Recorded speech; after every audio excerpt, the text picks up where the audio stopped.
Hello everyone. So welcome to our channel CVT world.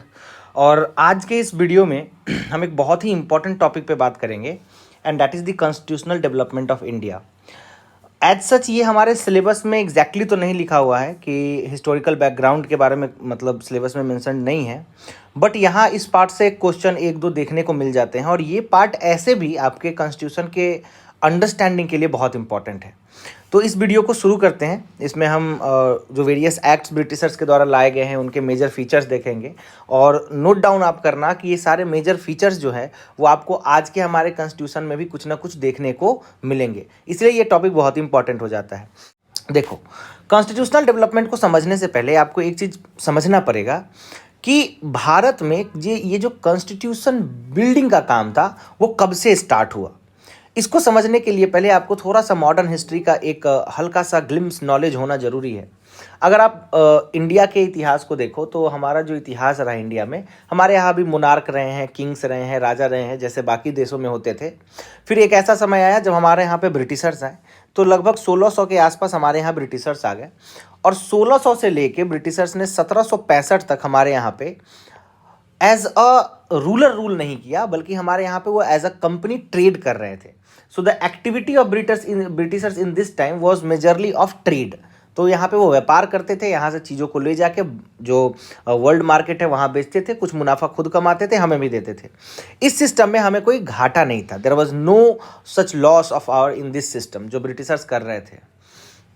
पर धीरे धीरे ब्रिटिशर्स को ये समझ में आया कि इंडिया का जो पॉलिटिकल कंडीशन है दैट इज़ वेरी फ्रजाइल और हमारे यहाँ पे रूल करना आसान है, और उन्होंने डिफरेंट पॉलिसीज़ अपनाना स्टार्ट कर दी। Will not go deep into that policies.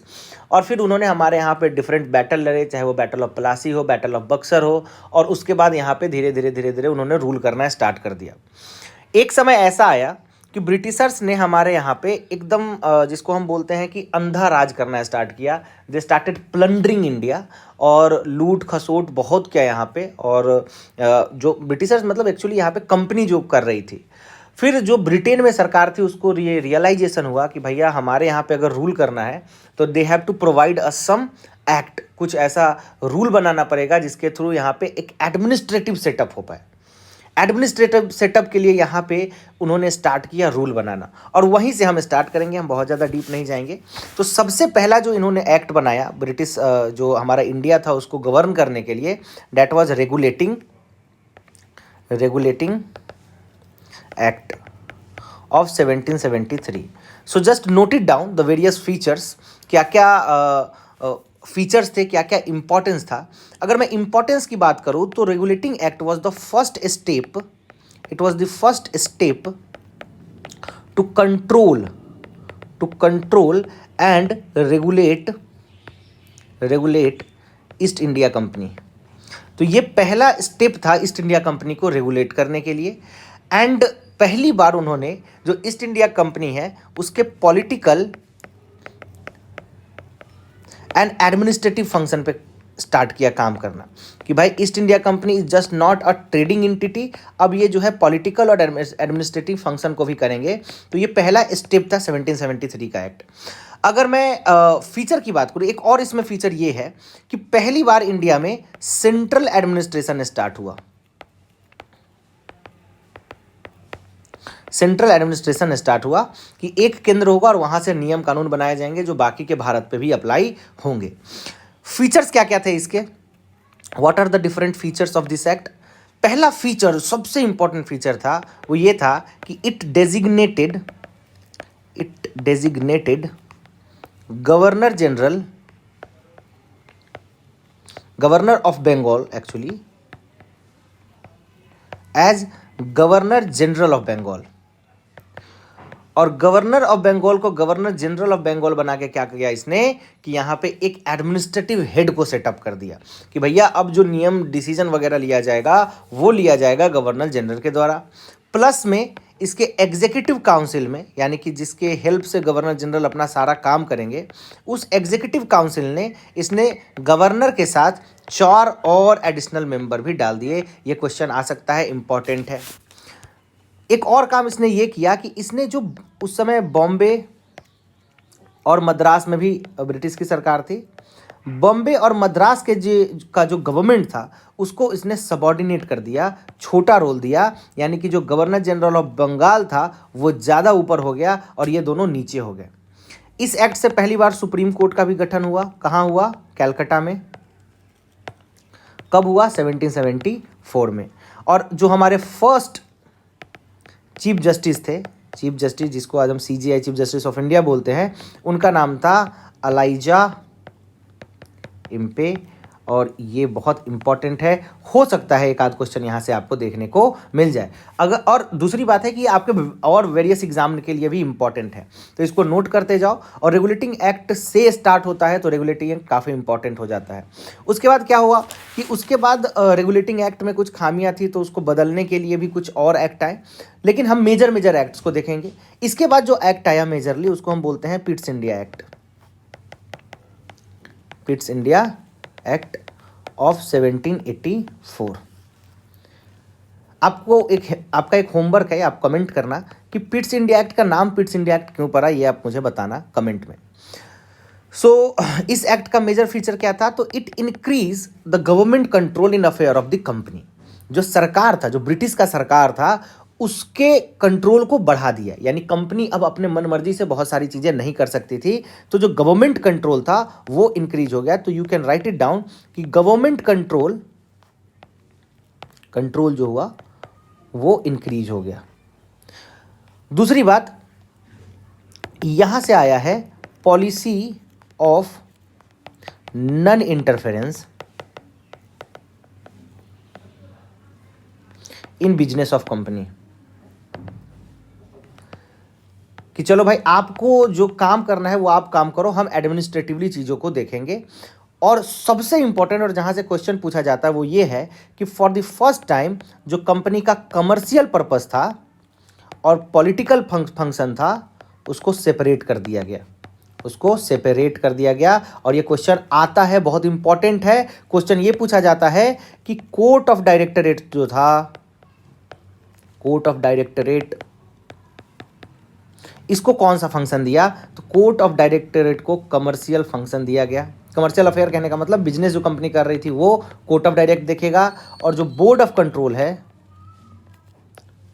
Control है वो पॉलिटिकल अफेयर देखेगा, पॉलिटिकल अफेयर देखेगा। तो ये सबसे इंपॉर्टेंट फीचर है इस एक्ट का, इसको आप अच्छे से नोट कर लो क्योंकि ये आपके और भी बहुत सारे एग्जाम में काम आने वाले हैं।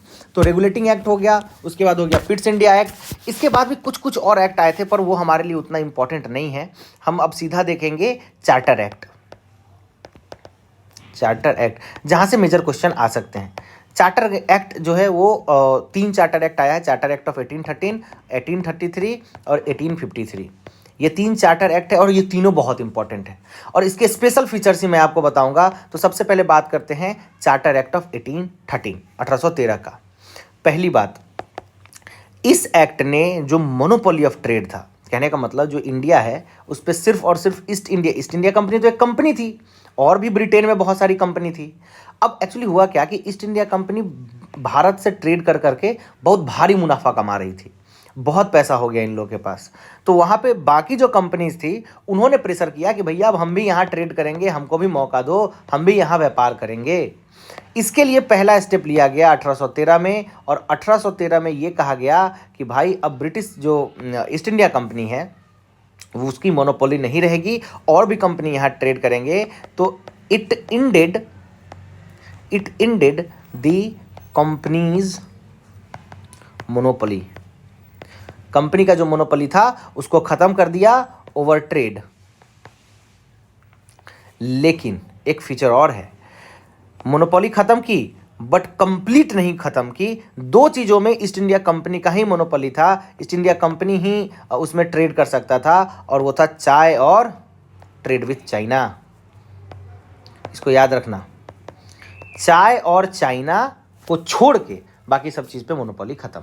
यानी कि चाय का ट्रेड सिर्फ ईस्ट इंडिया कंपनी कर सकती है और चाइना से ट्रेड सिर्फ ईस्ट इंडिया कंपनी कर सकती है। इस एक्ट से ये कहा गया कि 20 साल तक जो है वो जो ईस्ट इंडिया कंपनी है वो रेवेन्यू को कंट्रोल करेगी। सो 20 साल का एक्सटेंशन दिया गया, किसको? ईस्ट इंडिया कंपनी को। और उसी 20 साल के बाद, और इसमें एक और बहुत मेजर फीचर मुझे याद आ रहा है, वो ये है कि इस एक्ट में पहली बार 1 लाख रुपए का budget per year, 1 lakh per year जो है बजट अनाउंस हुआ ऑन एजुकेशन। पढ़ाई लिखाई पे 1 लाख रुपया हर साल ब्रिटिश खर्च करेंगे, ये अनाउंस हुआ 1813 के एक्ट में। फिर आता है charter act of 1833। Charter of 1833 का सबसे बड़ा फीचर, सबसे इंपॉर्टेंट फीचर ये था कि इसने जो बंगाल का गवर्नर जनरल था उसको सुप्रीम बना दिया।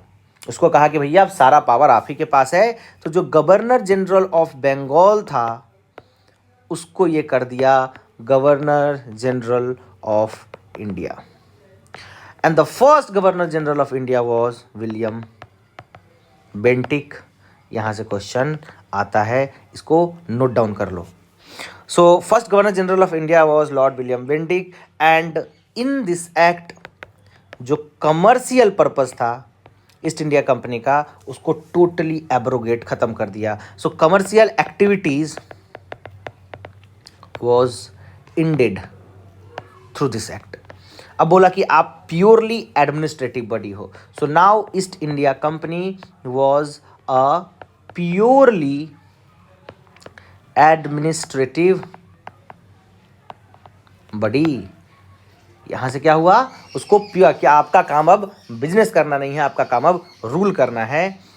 पहली बार इसमें जो ओपन एग्ज़ाम था, मतलब जो उस समय जो इंडियन कवर्नेंट सर्विस होते थे, सिविल सर्वेंट जो होते थे, उसका एक क्लोज एग्ज़ाम उससे पहले हुआ करता था। पहली बार ओपन करने की कोशिश की गई बट ओपन नहीं किया गया क्योंकि प्रोटेस्ट हो गया था। जो वहाँ पे जो काउंसिल था उसने प्रोटेस्ट कर दिया था, तो वो एक्चुअली स्टार्ट नहीं हो पाई। जो सिविल सर्विस का एग्ज़ाम है वो ओपन नहीं हो पाया, बट पहले बार इंट्रोड्यूस इस एक्ट के थ्रू किया गया था। हाँ, वो लागू नहीं हुआ, लागू 1853 में होता है, इसको याद रखना। सबसे इंपॉर्टेंट फीचर अगर मैं इस एक्ट का बोलूं तो ये है कि इससे पहले जितने भी जो मतलब कि लॉज वगैरह बनते थे ना, उस लॉज को अब एक्ट कहा जाने लगा। तो जितने भी लॉज बनते थे उसको, इससे पहले सारे रेगुलेशन थे, अब वो एक्ट हो गए। तो जो एक्ट हम सुनते हैं अपने कि हाँ ये नियम एक्ट जिसको हम बोलते हैं, ये स्टार्ट हुआ बनना 1833 के एक्ट से। लेकिन इसके साथ ही जो मद्रास और बॉम्बे का प्रोविंस था, बॉम्बे, उससे लॉ मेकिंग पावर ले लिया गया। So it has taking the law making power from the from Madras and Bombay. तो इसको याद रखना। और उससे मतलब जो बंगाल था उसको एक्ट बनाने की शक्ति दी गई, और इससे पहले जितने भी मतलब नियम कानून थे उसको रेगुलेशन बोलते थे, पर अब इसके बाद उसको एक्ट बोला जाना स्टार्ट हो गया। ये हो गया। सो ये हो गया चार्टर एक्ट ऑफ 1833। अब देखो, अब है चार्टर एक्ट ऑफ 1853। देखो इसमें मैं और डीप जा सकता हूँ और बहुत सारी चीज़ें बता सकता हूँ, but we will talk from the point of view of CUET. CUET में कितना इंपॉर्टेंस हो सकता है हम उसके पर्सपेक्टिव से बात करेंगे। और ये जो सीरीज मैं अभी चला रहा हूँ कॉन्स्टिट्यूशन का, इस पर मैं वैसे वीडियोज़ लाया करूँगा जहाँ पे आपको कंसेप्चुअल क्लैरिटी चाहिए या ऐसे कुछ फैक्ट्स है जहाँ से क्वेश्चन पूछे जाते हैं, तो वो वीडियोज़ मैं अभी इस सीरीज़ में लाऊंगा। तो आप इस सीरीज़ को लगातार देखें, और अगर आपको वीडियो पसंद आया है तो वीडियो को प्लीज़ लाइक और शेयर भी कर दें। अब देखो चार्टर एक्ट ऑफ 1853 का देखो, इसमें सबसे इंपॉर्टेंट ये था ना कि आज का जो हमारा पार्लियामेंट्री फंक्शन है ना, पार्लियामेंट्री जो हमारा डेमोक्रेसी है, उसका इंट्रोडक्शन हुआ चार्टर एक्ट ऑफ 1853 से। कैसे इंट्रोडक्शन हुआ? देखो, पार्लियामेंट्री सिस्टम का फीचर क्या है कि ये हमारा लेजिस्लेचर है, और लेजिस्लेचर के अंदर होता है क्या? एग्जीक्यूटिव। और लेजिस्लेचर जो है वो एग्जीक्यूटिव जो होती है ना उसके लिए रिस्पॉन्सिबल होती है, मतलब एग्जीक्यूटिव रिस्पॉन्सिबल होती है लेजिस्लेचर के लिए। तो this kind of parliamentary setup, या जिसको हम कह सकते हैं सेपरेशन ऑफ पावर, कि नियम बनाने का काम लेजिस्लेचर का होगा और फॉलो करने का काम एग्जीक्यूटिव का होगा, ये स्टार्ट हुआ 1853 से। So it for the first time separated the legislative and executive function of governor general council. तो लिख लो कि it for the first time it separated the legislative and executive function of governor general council. ठीक है, इससे क्या हुआ? इसने एक एस्टेब्लिश किया जिसको हम बोलते हैं गवर्नर जनरल्स लेजिस्लेटिव काउंसिल,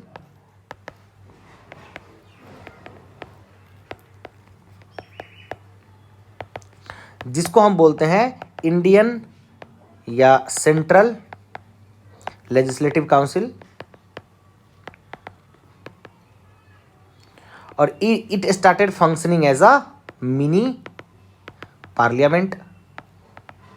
अब नियम कानून बनाने के लिए प्रोसीजर अपनाना स्टार्ट किए उन्होंने, and they started adopting same procedure as British parliament.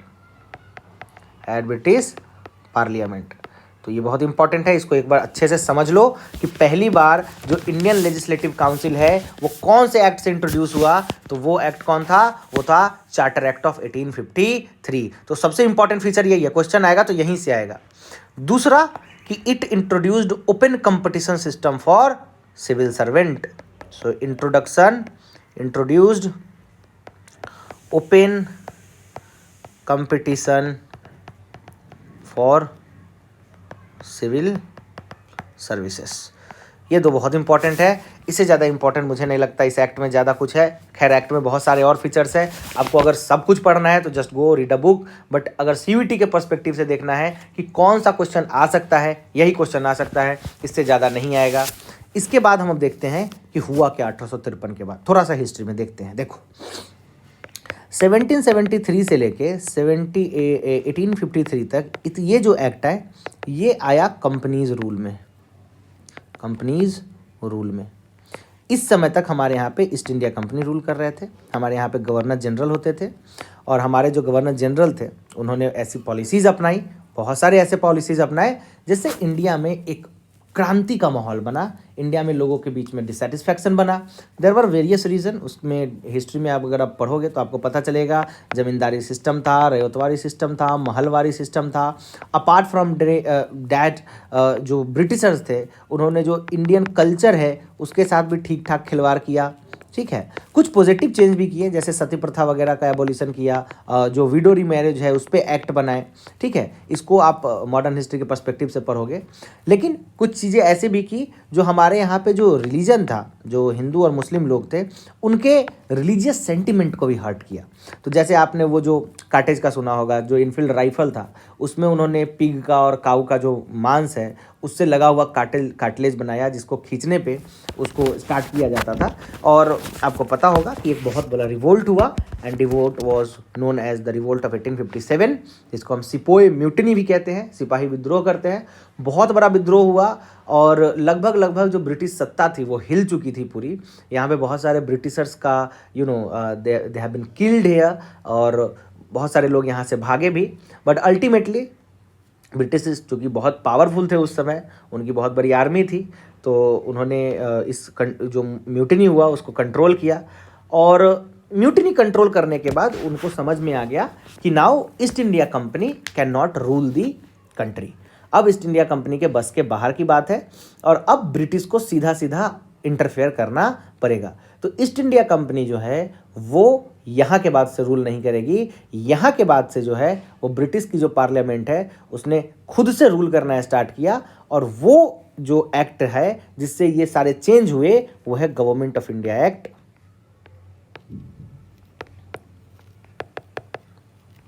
Of India act 1858। क्या क्या चेंज किए? सबसे पहली बात, इन्होंने जो डबल गवर्नमेंट था, यानी जो बोर्ड ऑफ कंट्रोल था और कोर्ट ऑफ डायरेक्टरेट था, इसको खत्म कर दिया। जो गवर्नर जनरल का पोस्ट था उसको बदल के वायसरॉय कर दिया, और एक सेक्रेटरी ऑफ स्टेट को इंट्रोड्यूस किया जो एक कैबिनेट मिनिस्टर होगा ब्रिटिश पार्लियामेंट में, who will be responsible for the affair of India, ठीक है। तो जैसे हमारे यहाँ पे जैसे आज मिनिस्टर होते हैं ना, जैसे मान लो कोई वित्त मंत्रालय फाइनेंस मिनिस्टर है, वैसे मान लो कि अगर नेपाल हमारे अंदर होता तो हम एक मंत्री अपॉइंट करते जो नेपाल के बारे में जितना भी चीज़ है उसको देख रेख करता। वैसे ब्रिटेन में एक मंत्री होता था जिसको हम बोलते थे secretary of state for India, और वो एक कैबिनेट मिनिस्टर होता था, और जितना भी काम धाम इंडिया में हो रहा है उसके लिए वो रिस्पॉन्सिबल होता था। और इसके साथ एक 15 मेंबर काउंसिल को भी इसका गठन किया गया, जिस काउंसिल का चेयरमैन जो होगा वो सेक्रेटरी ऑफ स्टेट होगा, जो इंडिया से रिलेटेड सारी चीज़ों को देखेगा। तो 3-4 चेंज जो ब्रॉडर इसमें हुए। पहला चेंज जो सबसे इंपॉर्टेंट है, ईस्ट इंडिया कंपनी का रूल खत्म हो गया, board of control and court of directorate को एबॉलिश कर दिया गया। उसके बदले में यहाँ पे क्या लाया गया, वायसराय और सेक्रेटरी ऑफ स्टेट। जो हमारे पहले वायसराय थे, हमारे जो पहले वायसराय साहब थे वो कौन थे, वो थे Lord Canning. Lord Canning was the first viceroy. So this was the government of India act 1858। तो अभी तक हमने क्या क्या देखा, एक बार रिवीजन देख लो। जो रेगुलेटिंग एक्ट ऑफ 1773 है, first step to control and regulate East India Company. फिर आया पिट्स इंडिया एक्ट 1784, फिर आया charter act of 1813। Major feature क्या है भाई, मोनोपोली खत्म हो गई, सिर्फ चाय और चाइना में बची। फिर 20 साल का क्या हुआ, यहाँ पे एक्सटेंशन मिला कंपनी को, 1 लाख पर ईयर एजुकेशन पे खर्च होगा। फिर आया चार्टर एक्ट ऑफ 1833, जहाँ पे गवर्नर जनरल ऑफ बंगाल को गवर्नर जनरल ऑफ इंडिया घोषित कर दिया गया। पहले governor general of India William Bentinck हो गए। हुआ इससे कुछ नहीं, हुआ ये कि बॉम्बे और मद्रास टोटली उनका पावर ले लिया गया और बंगाल को सारा पावर दे दिया गया, और ईस्ट इंडिया कंपनी को एक प्योरली एडमिनिस्ट्रेटिव बॉडी बना दिया गया। उसके बाद आया चार्टर एक्ट ऑफ 1853। इसने लेजिस्लेटिव और एग्जीक्यूटिव फंक्शन को अलग कर दिया। पहली बार एक सेंट्रल लेजिस्लेटिव काउंसिल बनाई जिसका काम था नियम बनाना, और जो एक मिनी पार्लियामेंट की तरह वर्क करती थी। और इसने पहली बार इंट्रोड्यूस करने की कोशिश की और कर दिया फाइनल, वो सिविल सर्विसेज का वो था 1853। इंट्रोड्यूस करने की कोशिश की गई थी 1813 में, पर फाइनल हुआ वो 1853 में। 1773 से लेके 1853 तक को कंपनी रूल बोलते हैं। फिर हुआ एक बहुत बड़ा रिवोल्ट, और उसके बाद आया एक एक्ट जिसको हम बोलते हैं गवर्नमेंट ऑफ इंडिया एक्ट 1858। तो ये हो गया आपका टोटल रिवीजन। इस वीडियो को आप एक बार देखो, 2 बार देखो, इससे नोट्स बना लो, और आपके CUET में अगर क्वेश्चन आएगा तो यहीं से आएगा, इससे बाहर क्वेश्चन नहीं आएगा। इस वीडियो का मैं पार्ट 2 लेके आऊँगा, जिसमें मैं इसके बाद के जितने भी एक्ट आए हैं, क्योंकि वो थोड़े बड़े बड़े एक्ट है, उसमें बहुत सारे प्रोविज़न है जो हमारे आज के पार्लियामेंट में, आज के जो हमारा जो कॉन्स्टिट्यूशन है उसमें भी आपको वो देखने को मिलता है। तो उस पर हम बात करेंगे नेक्स्ट वीडियो में, पार्ट 2 में। तो अगर ये वीडियो हेल्पफुल है तो प्लीज़ लाइक एंड सब्सक्राइब। और again I am telling you that कि अगर आपने अभी अपनी तैयारी स्टार्ट की है और अभी से अगर आपको कोई एक डायरेक्शन नहीं मिल पा रहा है कि हमें क्या पढ़ना है क्या नहीं पढ़ना है, just opt for our course. The fees of the course is very minimal. 1000 रुपये से कम में आपको, मतलब जो किताबें हैं वो भी आपको इससे महंगा ही मिलेगा। अगर आप किताब बेलिस एंड स्मिथ खरीदते हो तो आपको इस कोर्स से महंगा पड़ जाएगा। और इस कोर्स में आपको नोट्स मिल जाएंगे हिंदी और इंग्लिश दोनों में, डेली क्लासेस मिलेंगी 2, आपका 1 से 1.5 महीने में पूरा सिलेबस कंप्लीट हो जाएगा। उसके बाद आपके मॉक टेस्ट स्टार्ट होंगे, और अगर आपने शिद्दत से A to Z चीज़ें जो हम करवा रहे हैं उसको फॉलो कर लिया तो आपका 100% सिलेक्शन की गारंटी होगी। Okay, so thanks for watching this video.